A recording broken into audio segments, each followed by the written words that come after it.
In this video, I'm going to show you the full process of building this MOC. From the images that inspired it, building it in the early stages, everything in between, all the way up to the final product. There'll be instructions, tips for building your own MOCs, and much more.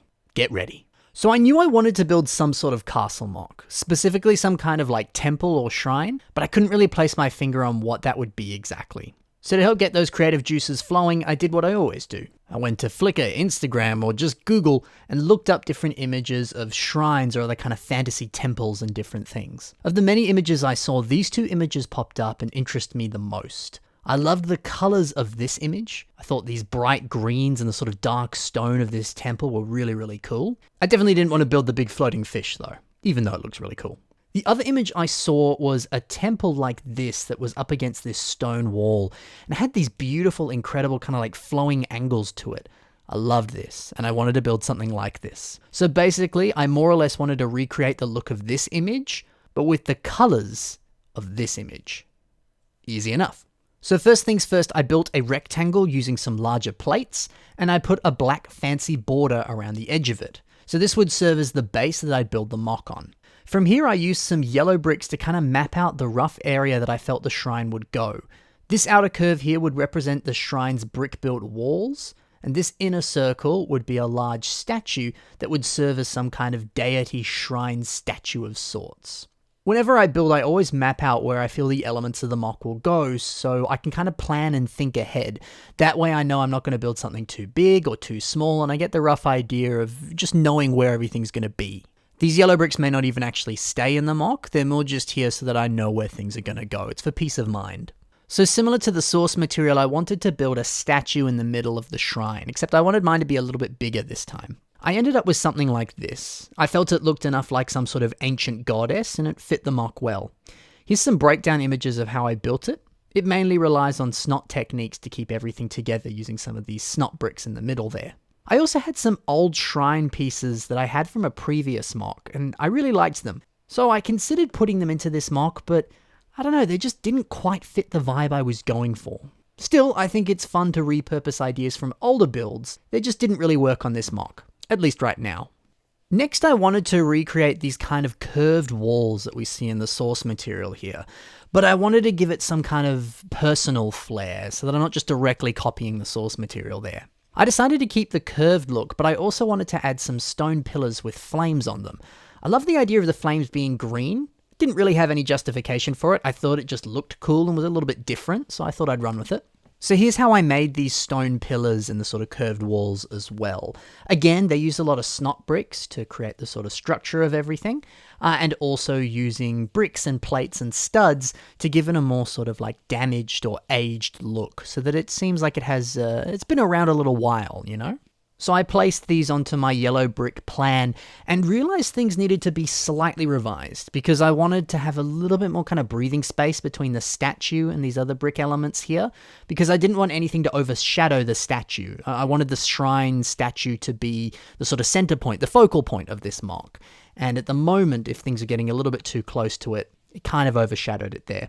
So slightly pushing it to the side a little bit more gave it a bit of breathing space. Now I wanted to recreate this curved back part of the temple like we see here. Again, I always want to be sure that I'm evolving the original idea of this source material because I don't really want to do a one-to-one copy. I like adding my own unique flair and personal touches because that's just fun.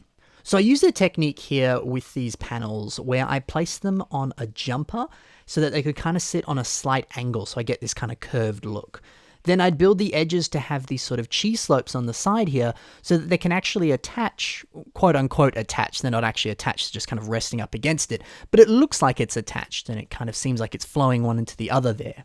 So we're starting to get a nice kind of curved look here. Everything's coming up Millhouse. The design's looking good. Things are working for now.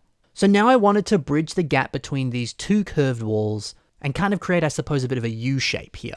I began building a straight wall and wanted to play with this kind of like circle idea, which is similar to the original source material. And, well, I didn't really like it that much. The style of it seemed a little bit kind of like Mayan almost, and I don't know, it just didn't really fit with the rest of the MOC.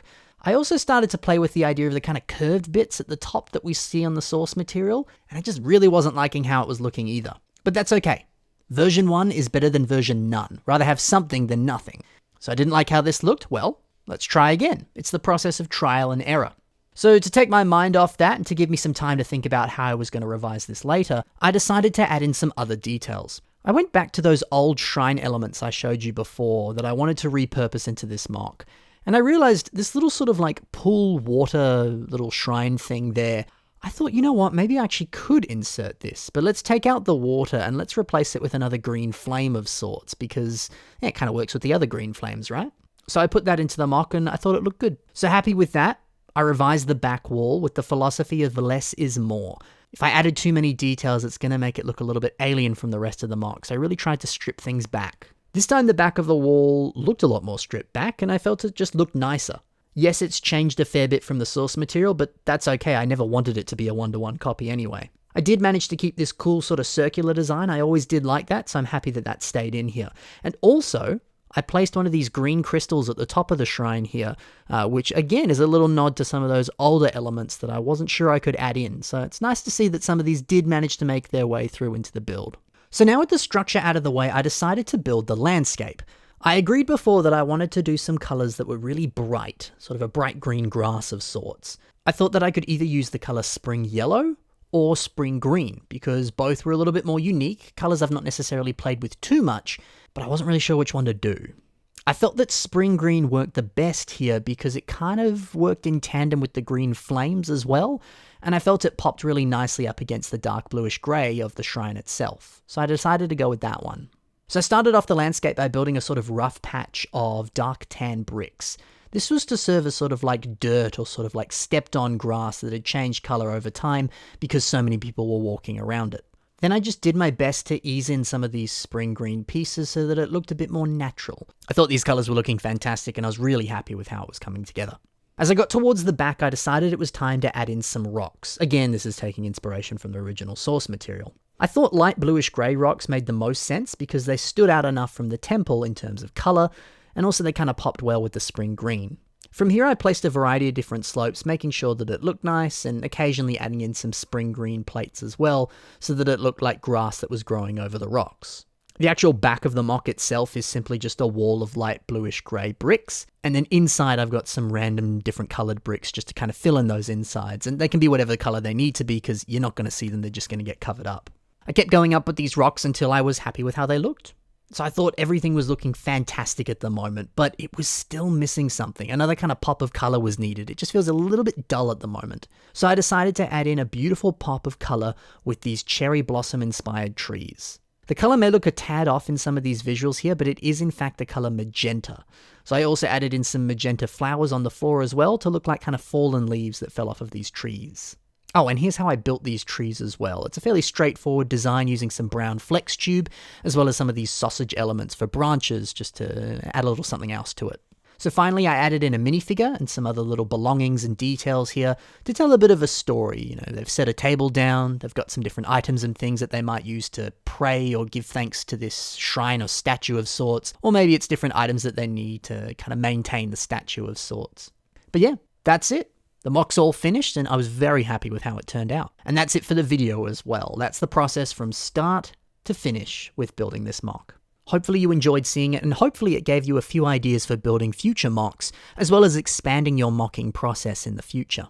If you enjoyed this video and want to see more, well, more are well on the way, don't you worry. And if you see a MOC on my social media, there's links to that in the description below, and you think, hey, I'd like to see a video about this very similar to this video, just let me know and I'll do a video about it. Thanks for watching, guys. Happy building, and bye for now.